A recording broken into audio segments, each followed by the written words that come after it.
வணக்கம். நான் உங்கள் மனசாட்சி.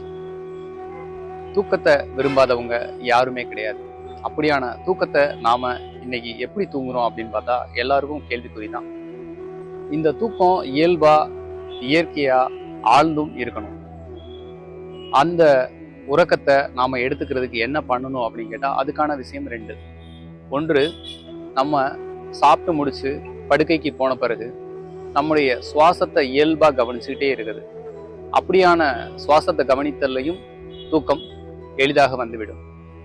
2வது வழி என்ன அப்படின்னு கேட்டீங்கன்னா, நம்ம சுவாசம் போய் வர்றப்ப நம்ம அப்டமன், வயிற்று பகுதி மேலையும் கீழையும் ஏறி இறங்கும். அந்த ஒரு சூழலை கவனிச்சுக்கிட்டே இருந்தா அதுவும் நிம்மதியான ஆழ்ந்த உறக்கத்தை கொடுக்கும். இது யோக வழிமுறைகள்ல இருக்கக்கூடிய விஷயமா பெரியவங்க சொல்லி வச்சிருக்காங்க. இத செய்யுங்க, நல்ல தூக்கத்தை அனுபவிங்க. உன் மனசாட்சி